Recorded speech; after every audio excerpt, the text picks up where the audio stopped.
to move when you're reeling from the pain. You say you won't get better, 'cause you don't deserve a safe fate. Maybe you'll jump off, now that you're standing at the brink. But it's really just a dream. It won't get any worse. It's not your special fate. It's not an evil curse. It's just something to get through.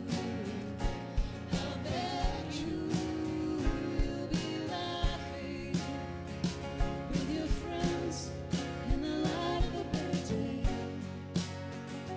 Laughing away. It's just not the day.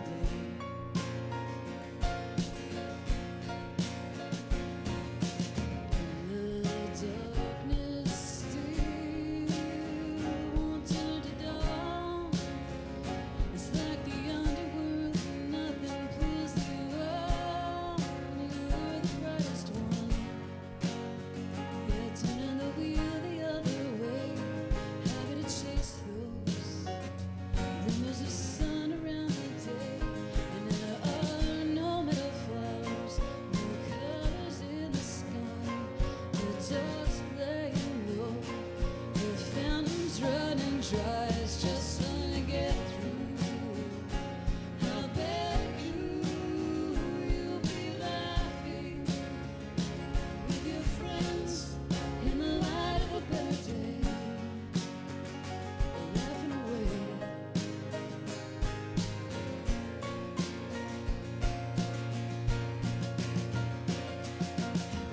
Everyone is having fun, yeah. Everyone is having fun.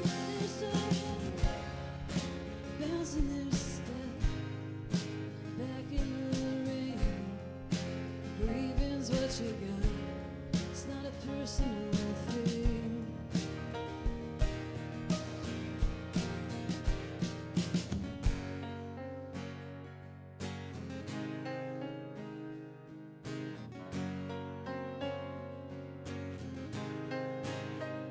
And you'll be laughing. We are your friends. We've been there before. We're waiting on the shore to take that ride. Take it and come back soon, yeah. Come back soon, yeah. Come back. I hope you come back soon, yeah.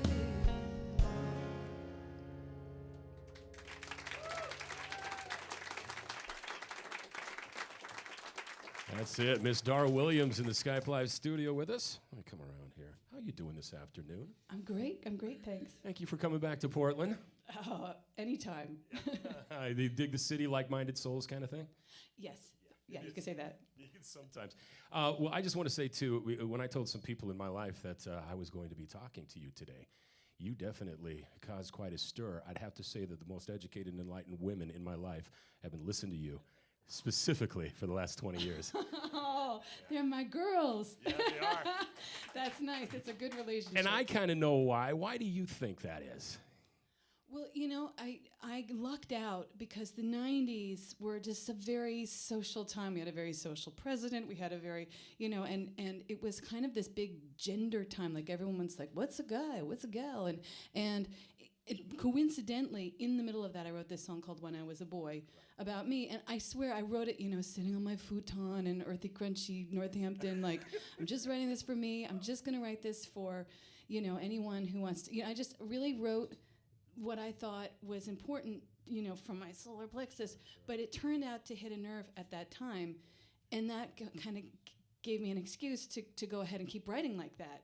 In fact, the stuff that I wrote that I thought other people would like, they hated. So it was only the stuff that resonated with me. So I had to do that, you know, walking around the swirling mists with a lit candle in dark rooms. You know, I had to do that soul-searchy kind of too many words kind of songwriting. and that connected me with a certain crowd. And I'm really, but they are solid gold. Yeah. Well, sometimes the most simplistic stuff from the heart, it does. It's the one that transfers over to the listeners, right? Yeah, I mean, everybody has a story like that. Like, you can never tell. The one thing that was like the thing we almost didn't put on the album, but that was from the start. What it was for me. So, and then I just had this huge community that kept on saying, "Yeah, that's what you need to do. You got to keep it, on the line, honest with whatever you need to say." Well, also, when I look back at your career, too, I kind of am reminded by some Bernie Taupin lyrics of "I'm Still Standing." Do you, after all these years, what do you see as we're talking about the writing, songwriting? I know that you've always wanted a career that was steady. Right. I know that you've always wanted to. Well, that's another thing, too, because especially for a female, and I don't mean to make gender things, but you've got family. How do you balance that with your teachings, your lectures, your music, which is teachings as well? How does all that come together in one thing? And then you've got holidays coming up, right? Oh yeah. Believe me, I've been scouring the shops. You're gonna see me hitting every fair trade gift store in Portland today. So I mean, you do a lot of juggling, and then you drop a lot of balls, and you hope to make it up on the other side. They say there's the mom that makes the muffins, and then there's the mom that is a role model that you can kind of look to and have conversations with, and sometimes that person is the same person, and that's wonderful. I'm not a muffin mom. My husband is a muffin dad, and it's a beautiful thing what he does, and look what we have now. It's totally cool. He does it in a very manly way. It's very interesting. Like, he's very manly about the way he makes the muffins. So it's a very, like, the way he cooks. He cans, but with like a canner that's like too heavy to pick up. I call it the man canner. And so that works out. And then there's extended family that come into the picture, and then we've got Skype. That's another thing. A lot of that has changed since when you first started, too, just keeping in touch with your listeners and your fan base. Are you a social media monster, or I didn't see much of that, but... I'm edging right into the 21st century. I'm going to be there any day now. We have a lot of that, and I'm just figuring out how to do that more, with my career. But there's a lot of social media that keeps me and my community in touch. Well, I'll tell you what, her new album is Emerald. Look for that, get it. Do you have any today? Well, they can get it tonight. You're going to be at the Alberta Rose Theatre tonight. That is right. All right, the new album, Emerald. I see you got to work with Jill and Lauderdale, and oh my goodness. Yeah, okay, so I want to do a song. We'll do Lauderdale and Sobule. This is a song that I wrote with Jim Lauderdale, and just got to get the right technology. All right, well, that too. All right, well, once again, thank you so much for being a part of the Skype Live studio. Can we do that song? Absolutely, yeah. This is the one that it's a love song that I wrote with Jim, kind of a roll along kind of love song, because he's a get along kind of guy, and I'm kind of a get along kind of guy too. This is called Slippery Slope.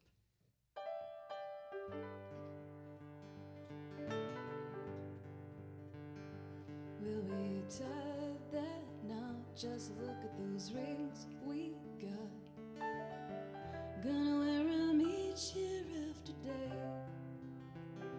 We knew it was meant to be. Didn't have to go wait and see, no matter what they say. I think you'll agree we're doing A-okay, but you're shaking your head. Now I'm tossing in bed. Are you smiling the smile like you wanted to shout? Are we doing it wrong? Are we dancing along down the slippery slope that they told us about? Whoa, whoa.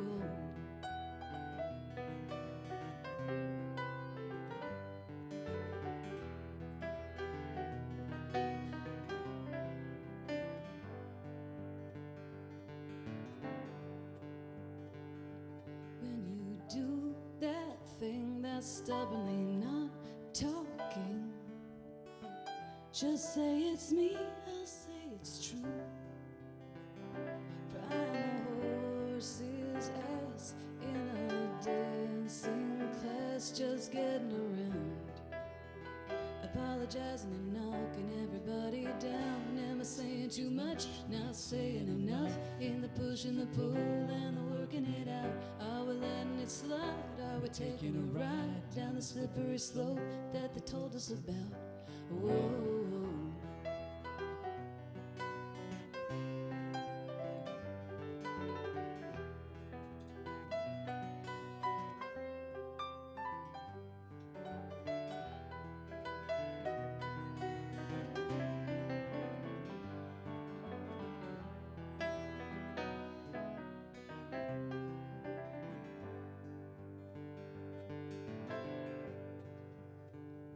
Start of an avalanche, we'll grab a hold of an olive branch until that sun comes out again.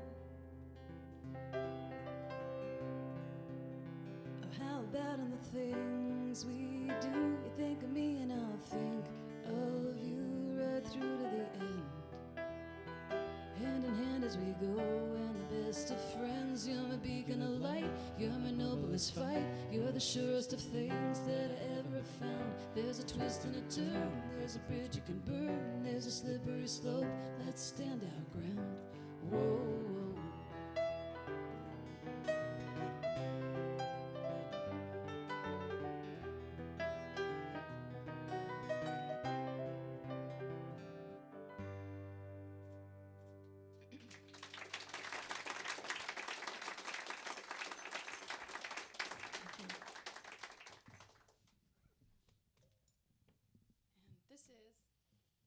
This is an older song. It's also kind of a picked song, and it's one I wanted to do today, pardon me, because I was thinking about Trillium Family Services, and they were around and about, and this is another one of these songs that I was just mentioning, where I wrote it for me, for the archive. You know, I wanted to turn something into poetry that had been sort of important, these handholds up from rock bottom, you know, sort of just mapping out what those handholds were in this song. And I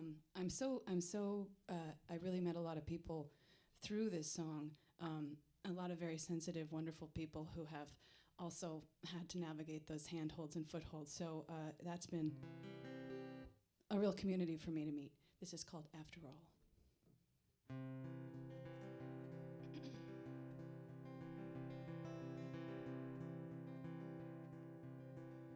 Go ahead, push your luck, find out how much love the world can hold. Once upon a time I had control and reined my soul in tight. Will the whole truth, it's like the story of a wave unfurled, but I held the so I stopped the tide, froze it up from inside, and it felt like a winter machine that you go through, and then you catch your breath and winter starts again, and everyone else is spring bound. And when I chose to live, there's no joy, it's just a line I crossed. It wasn't worth the pain my death would cost, so I was not lost or found. And if I was to sleep, I knew my family had more truth to tell, so I traveled down a whispering well to know myself through them. Growing up, my mom had a room full of books and hid away in there. Her father raging down a spiral stair till he found someone, most days his son. And sometimes I think my father too was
many colors and nearly broke my heart. They worked me over like a work of art, and I was a part of all that. So go ahead, push your luck. Say what it is you gotta say to me. We will push on to that mystery, and it'll push right back. And there are worse things than that, 'cause for every price and every penance that I could think of, it's better to have fallen in love than never to have fallen at all. 'Cause when you live in a world, you get sent to who you thought you'd be. And now I laugh at how the world changed me. I think life chose me after all.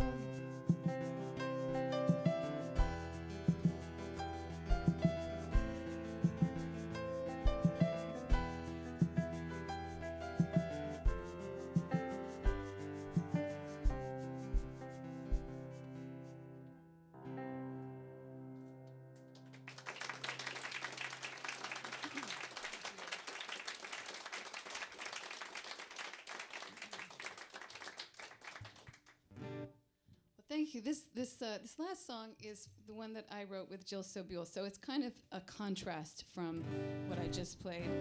We were just loving the 70s and just the things that made it so unique. I don't know how we could get such pilled up bathing suits. You know, there's just all sorts of weird things that are so and the way that we just got in there. You know, the way that we all just got into the music and felt these different connections to it.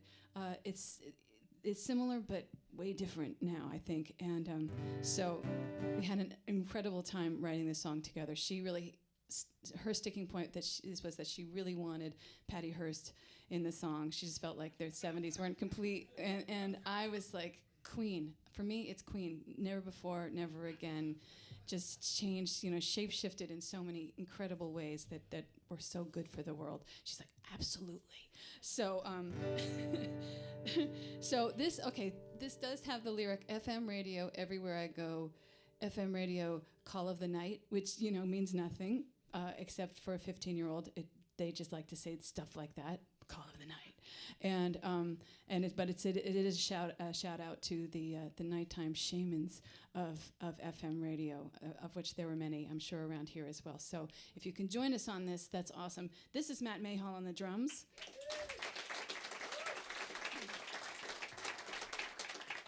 And this is Mr. Bryn Roberts on the keyboards. And thank you for having us.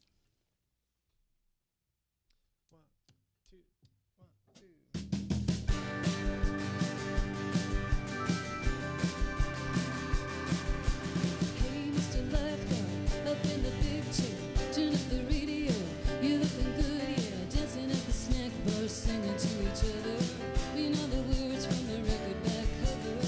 We got crud and we know what's going on. Sonny and Cher split, what took them so long? The boys are strutting like a foxy lady, so sing aloud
Thank you very much.